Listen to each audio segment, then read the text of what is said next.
Hello students, आप सभी का हमारे यूट्यूब चैनल में हार्दिक स्वागत है। आज के इस वीडियो में बात करने वाले हैं कोटा यूनिवर्सिटी फर्स्ट सेमेस्टर और थर्ड सेमेस्टर के टाइम टेबल कब तक जारी हो सकते हैं। साथ में ही हम इस वीडियो में बात करेंगे कि आपके एग्ज़ाम कब तक होने की संभावना है। तो आप लोग वीडियो पूरा देखिएगा और अगर आप लोग चैनल पर नए हैं तो चैनल को सब्सक्राइब, वीडियो को लाइक और बेल आइकन ज़रूर दबा लीजिएगा।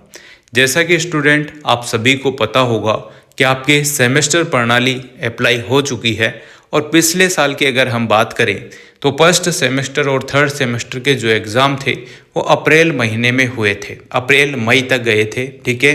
पर ऐसे दिनों दिन अगर आपके लेट एग्ज़ाम होते रहेंगे, एग्ज़ाम फॉर्म भरने की जो डेट है वो लगातार बढ़ती रहेगी, तो कुछ स्टूडेंट्स को इसमें फ़ायदा है और बहुत सारे स्टूडेंट्स को इसमें नुकसान है। कैसे है वो भी मैं आपको क्लियर कर देता हूँ। देखो, जो स्टूडेंट वंचित रह गए हो, जो फॉर्म नहीं भर पाए हो, उनके लिए तो ये फ़ायदा है कि 3 गुना फीस के साथ आप लोग फॉर्म भर सकते हैं। 3 गुना फीस से आप समझ गए होंगे, आपका भी फ़ायदा है और समझ गए बात को, तो वो वाली बात है, आपका फॉर्म भरने में आ जाएगा, आपका टाइम बच जाएगा, ठीक है ना। जो अब मान लो अगर आप वंचित रह जाते, आप फॉर्म नहीं भर पाते, तो आपको नेक्स्ट ईयर या नेक्स्ट सेमेस्टर में जो है, मतलब सम और विषम के क्रम में आपके एग्ज़ाम लगते हैं सेमेस्टर के, तो आप जो है थर्ड सेमेस्टर अगला वाला आता उसमें आप लोग फॉर्म भर पाते, तो 1 साल आपका बिगड़ जाता। तो यहाँ पर आपका 1 साल तो बच गया। डेट बढ़ रही है तो कुछ स्टूडेंट्स का तो इसमें फ़ायदा हो गया, जिन्होंने फॉर्म नहीं भरा था या जिनका फॉर्म नहीं भरने में आ रहा था, जो वंचित रह गए थे, उनको तो फ़ायदा हो गया। पर जो स्टूडेंट दिसंबर में फॉर्म भर के बैठे हुए हैं, ठीक है, जिन्हों के फर्स्ट सेमेस्टर वाले जो फ्रेशर बच्चे हैं, जो फर्स्ट सेमेस्टर के एग्ज़ाम देंगे, दिसंबर में उनका फॉर्म भर गया था, और जो थर्ड सेमेस्टर वाले स्टूडेंट है या जिनके बैक वेक है फर्स्ट सेमेस्टर में, उन सभी स्टूडेंट्स के भी फॉर्म भर गए हैं लगभग। पर ये जैसे ही डेट बढ़ी जा रही है, जैसे कि 21 फरवरी से आपके फॉर्म स्टार्ट हुए थे, 7 मार्च तक आपके फॉर्म थे, ठीक है, यहाँ तक तो सही था। 8 मार्च से आपके 10 मार्च तक भी फॉर्म चले थे 100 रुपये विलम्ब शुल्क के साथ, ये भी ठीक था। पर यहाँ पर देखो 11 मार्च से फिर यहाँ पर जो है डेट बढ़ाई थी 15 मार्च तक, तो वो भी ठीक था। फिर 15 के बाद यहाँ पर 17 मार्च कर दी, तो ये क्या है, मतलब एक के बाद दिनों दिन आपका अगर डेट बढ़ती रहेगी तो नुकसान होना तो तय है। नुकसान कैसे हो रहा है, देखो आपका जो सेशन है ना वो टाइम पर पूरा नहीं हो पा रहा है। अगर हम सेमेस्टर की बात करें तो नवंबर माह में आपके जो है फॉर्म भरने में आ जाते हैं और दिसंबर में आपके सेमेस्टर एग्ज़ाम हो जाते हैं। पर यहाँ पर देखो मार्च अप्रैल का टाइम आ रहा है, तो मतलब 3-4 महीने तो आप लोग लेट चल ही रहे हो।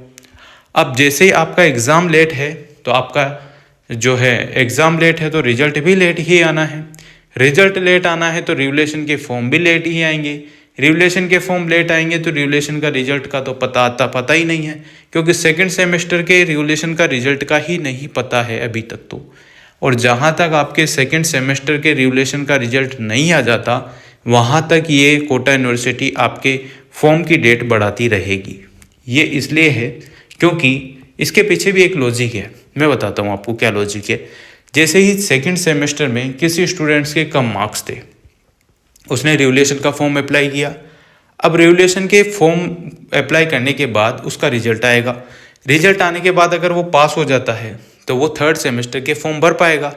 अगर वो फेल हो गया या उसके कम मार्क्स आए और फर्स्ट सेमेस्टर में भी उसके कम मार्क्स थे, तो 50% जो होती है फर्स्ट और सेकेंड सेमेस्टर की, उस थर्ड सेमेस्टर के फॉर्म तभी भर पाता है जब फर्स्ट और सेकंड में 50% कवर हो रही हो। अब अगर सेकंड सेमेस्टर का रिवलेशन का रिजल्ट आता है, बहुत सारे स्टूडेंट पास हो जाएंगे, तो वो फॉर्म भरेंगे तो यहाँ पर ये 17 तारीख है, इससे पहले रिजल्ट आना चाहिए। अगर इससे पहले रिजल्ट नहीं आ रहा है तो वो बच्चे वंचित रह गए, समझ रहे हो। वो बच्चे फॉर्म कैसे भरेंगे, तो वो फॉर्म भरने के लिए यहाँ पर जो है लगातार ये डेट बढ़ती रह रही है। अब हो सकता है ये 17 मार्च लास्ट हो, रिवलेशन के रिजल्ट आजकल में आ जाए, तो अगर नहीं आते हैं तो या तो बच्चे वंचित रहेंगे एग्ज़ाम देने से, थर्ड सेमेस्टर के फॉर्म भरने से। भाई बहुत सारे तो पास हो जाएंगे ना सेकंड सेमेस्टर के रिवलेशन के रिजल्ट में, तो या तो उनको वंचित रहना पड़ेगा। अगर वंचित नहीं रहेंगे तो ये डेट बढ़ती रहेगी, और डेट बढ़ती रहेगी तो जिन बच्चों के बैक नहीं हैं, जो फ्रेशर हैं, जो पहली बार ही एग्ज़ाम देंगे फर्स्ट सेमेस्टर का, उनका सेशन लेट होता रहेगा। तो बहुत बड़ा यहाँ पर जो है लॉजिक है, पूरी हर चीज़ यहाँ पर कनेक्टेड है। तो यूनिवर्सिटी को इस संबंध में थोड़ा संज्ञान लेना चाहिए कि जब नई शिक्षा नीति आ चुकी है, सेमेस्टर अपन ने चला दिए हैं, तो कम से कम टाइम पर एग्ज़ाम हो, टाइम पर सारी चीज़ें हो, है ना, तो बहुत अच्छा रहता है। जब टाइम पर चीज़ें होगी, टाइम पर फॉर्म निकलेंगे, टाइम पर रिजल्ट आएगा, टाइम पर रिवोल्यूशन रिजल्ट आएंगे या रिवोल्यूशन के फॉर्म भरेंगे, तो बच्चा जो है 2 साल का अगर कोई कोर्स है तो वो 2 साल में ही ख़त्म होगा। अगर सेशन लेट होता जाएगा, डेट, ये एग्ज़ाम रिजल्ट फॉर्म ये लेट होंगे, तो नुकसान आपका ही है, क्योंकि जो 2 साल का कोर्स है वो 2.5 साल में 3 साल में हो रहा है, तो कोई मतलब नहीं है सेमेस्टर प्रणाली का। इससे तो लाखों गुना बेटर थी ईयरली एग्ज़ाम पैटर्न। उससे 1 साल में एक ही बार स्टूडेंट को परेशान होना पड़ता था, एक ही बार उसका पैसा लगता था और टाइम पर रिजल्ट आते थे, टाइम पर ही फॉर्म चलते थे।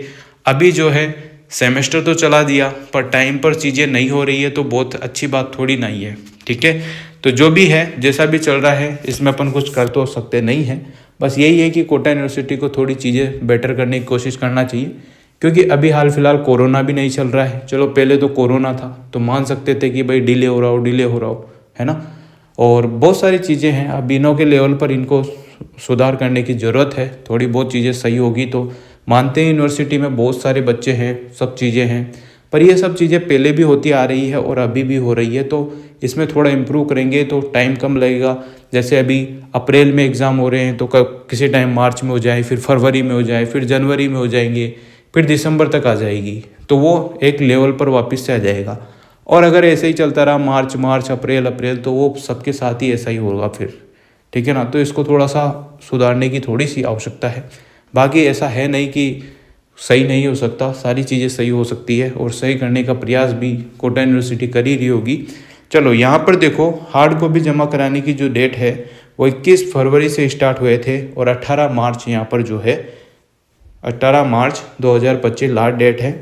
तो 1 महीना ही करीब इस फॉर्म के चक्कर में हो गया है। ठीक है ना, अब आप लोगों को बता देता हूँ, जो पिछली वीडियो थी, है ना, पिछली वीडियो जो आपकी थी जिसमें आपको कहा गया था कि 19 मार्च से आपके एग्ज़ाम स्टार्ट होंगे, मैंने खुद बनाई थी, एक न्यूज़पेपर की कटिंग थी। वो वीडियो कोटा यूनिवर्सिटी कैंपस के स्टूडेंट्स के लिए थी। कैंपस के स्टूडेंट्स के लिए थी मतलब कि आप लोग सोचने में लग जाओ कि आपके एग्ज़ाम में ज़्यादा टाइम नहीं बचा है। ठीक है ना, अगर ये डेट अब नहीं बढ़ती है तो ये मान के चलो कि 20 के आसपास, 20-22 के आसपास, ये मान के चलो कि 15 से लेकर 20-22 तक आप लोगों के जो है टाइम टेबल आने की पूरी संभावना है, अगर डेट नहीं बढ़ती है तो। और अगर डेट बढ़ जाती है तो आप लोग ये मान के चलो कि 20 मार्च से लेकर 25 मार्च के बीच में आप लोगों को टाइम टेबल कोटा यूनिवर्सिटी की साइट पर देखने को मिल सकता है। एक दिन बाद में आप लोगों को टाइम टेबल देखने को मिलेगा। ठीक है ना, अपलोड होने में थोड़ा सा इशू हो सकता है, मान सकते हैं। जैसे सुबह टाइम टेबल आपके डिक्लेयर होंगे तो शाम तक आप लोगों को यूनिवर्सिटी की साइट पर देखने को मिल जाएंगे। और उम्मीद तो यही जताई जा रही है कि आप लोगों के जो एग्ज़ाम हैं, वो मार्च के एंड में या अप्रैल के फर्स्ट वीक में स्टार्ट हो सकते हैं। और टाइम टेबल में अगर हम रियल बात करें, अनुमान के हिसाब से अगर मैं बात करूं, तो यही मान के चलो, ये जो डेट दे रखी है 18 मार्च, इस हिसाब से ये लगता है कि 20 से 25 मार्च के बीच में आपका टाइम टेबल आएगा और 5 दिन का आपको टाइम मिलेगा। 5 दिन का यानी कि 5-6 दिन का मिल जाएगा। 25 से लेकर 30-31 तक का टाइम आपको मिलेगा। उसके बाद 1 या 2 तारीख से आप लोगों के सेमेस्टर एग्ज़ाम स्टार्ट होने की पूरी संभावना है। फर्स्ट सेमेस्टर की और जिनों की 2023 दिसंबर वाला जो पेपर था, जिसमें फर्स्ट सेमेस्टर वाले जो बैक वाले स्टूडेंट हैं उनके, और साथ में ही 3rd semester, 5th semester, 7th semester के स्टूडेंट्स के जो है एग्ज़ाम स्टार्ट हो जाएंगे अप्रैल माह में। लगभग संभावना यही जताई जा रही है। और कोटा यूनिवर्सिटी कैंपस की अगर हम बात करें तो उन सभी स्टूडेंट्स के जो है एग्ज़ाम स्टार्ट हो चुके हैं। आप लोगों के भी जल्दी स्टार्ट होंगे।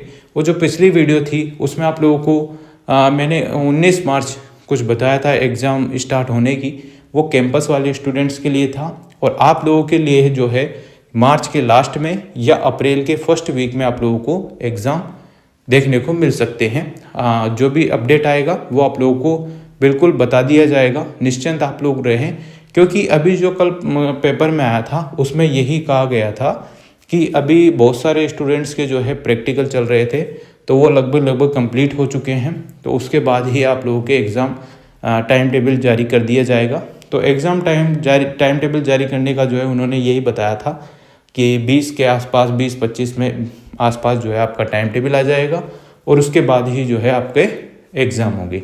क्योंकि 18 मार्च यहाँ पर जो है हार्ड कॉपी जमा कराने की दे रखी है, तो बहुत मुश्किल काम है कि इस तिथि के बीच में आपका टाइम टेबल जारी हो, बहुत मुश्किल है ना। बाकी जो भी अपडेट आएगा, आप लोग चैनल से जुड़े हुए ही हैं, टेलीग्राम पे आप लोग ज्वाइन कर लें, जो भी अपडेट रहेगा आप लोगों को निश्चित तौर पर बता दिया जाएगा, ठीक है ना। अब आप लोग ऐसा सोच रहे हैं कि यार बहुत लेट हो रहा है, तो इससे भी कुछ होने वाला है नहीं। जितना लेट हो रहा है आपको एक फ़ायदा ढूंढना है कि आपकी प्रिपरेशन अच्छी होनी चाहिए। जब भी एग्ज़ाम हो आपके बैक नहीं आनी चाहिए, किसी भी हालत में आपके बैक नहीं लगना चाहिए, ये ध्यान रखो आप लोग। बाकी लेट हो रहे हैं तो वो सभी के हो रहे हैं, आपके अकेले के तो हो नहीं रहे, है ना। क्योंकि पूरी यूनिवर्सिटी में 3-4 लाख बच्चे होंगे, तो उन सभी के जो है एग्ज़ाम लेट हो रहे हैं। आप एक मात्र स्टूडेंट तो है नहीं जो आपके लेट हो रहे हो। तो आप तो कोशिश ये करें कि अच्छे से पढ़ाई करें। जो भी मार्केट में सीरीज़ मिली है, स्टैंडर्ड की लाए हो, राजहंस की लाए हो, तो उसमें देखो क्वेश्चन रिपीटेड क्वेश्चन ही हर बार कोटा यूनिवर्सिटी आपसे पूछती है। कोटा यूनिवर्सिटी ही नहीं, हर यूनिवर्सिटी आपसे रिपीटेड क्वेश्चन ही पूछती है। जो आपके सिलेबस में है वही चीज़ें आप लोगों से एज इट इज़ पूछी जाती है। तो बस आप लोग अपना सिलेबस डाउनलोड करो, उसमें जो मोस्ट इम्पोर्टेंट लाइनें लिखी हुई है वही आपके मोस्ट इम्पोर्टेंट क्वेश्चन होते हैं, जो कि मैं भी आप लोगों को बताता रहता हूँ। तो वो आप लोग पढ़ लें, सीरीज से पढ़ें, एक बार रीडिंग अच्छे से लगा लो, फिर वहाँ पर अच्छे से कॉपी लिखना, नोट्स टाइप में आप लोग कॉपी लिखना, निबंधात्मक प्रश्नों पर ज़्यादा ध्यान देना, लघुतरात्मक पर कम ध्यान देना। इस टाइप से आप लोग करेंगे। कम ध्यान देने का मतलब है कि उनमें कम लिखना है और निबंधात्मक में आपको ज़्यादा लिखना है। तो टाइम आपको ज़्यादा निबंधात्मक में लगेगा और नंबर भी सबसे ज़्यादा निबंधात्मक प्रश्न ही आपको देंगे। पास भी वही कराएंगे तो परसेंटेज भी वही बनाएंगे। क्वेश्चन आपको सारे करने हैं, एक भी क्वेश्चन आपको छोड़ना नहीं होता है, ये बात आपको ध्यान रखनी है। बाकी नॉर्मल सी चीज़ें हैं, वीडियो मैंने आप लोगों के लिए बनाई रखी है। आप लोग वीडियो ज़रूर देखो कि कॉपी लिखने का तरीका बता रखा है, कितने पेज भरने हैं, कितने नहीं भरने हैं, क्या उससे मार्क्स बढ़ते हैं नहीं बढ़ते हैं, सारी चीज़ें हैं। रिवलेशन रिजल्ट की अगर हम बात करें सेकंड सेमेस्टर वालों की, तो ये 2-5 दिन के अंतर्गत आपके जितनों के रिजल्ट आने हैं वो आ सकते हैं। बाकी इसके बाद जो है बहुत मुश्किल हो जाएगा, क्योंकि बहुत सारे स्टूडेंट हैं जो सेकंड सेमेस्टर रिवलेशन रिजल्ट के भरोसे ही बैठे हुए हैं कि वो थर्ड सेमेस्टर के फॉर्म भर पाएंगे या नहीं भर पाएंगे, ठीक है। तो जो भी अपडेट था मैंने आप लोगों को क्लियर कर दिया है। जल्दी आप लोगों के जो है टाइम टेबल भी जारी होगा, उसके बाद एडमिट कार्ड आएंगे, उसके बाद आपके एग्ज़ाम होंगे और फिर रिजल्ट का प्रोसेस चलता है। फिर जिनके कम मार्क्स आ जाते हैं उनके रिवलेशन के फॉर्म स्टार्ट होते हैं। रिवलेशन के फॉर्म स्टार्ट होने के बाद उनका रिजल्ट आता है, रिवलेशन रिजल्ट, ठीक है। ऐसे देखी जाए तो आपके दिसंबर के 2024 में आप लोगों के एग्ज़ाम होने चाहिए थे, पर जो डिले चल रहा है उस हिसाब से आप लोगों के पेपर में दिसंबर 2024 ही लिखा आएगा, पर आपके एग्ज़ाम जो है मार्च तक होंगे। अब मार्च के लास्ट या अप्रैल तक होंगे, ठीक है। Thank you so much. Video अगर अच्छी लगी हो तो like, comment, share and subscribe.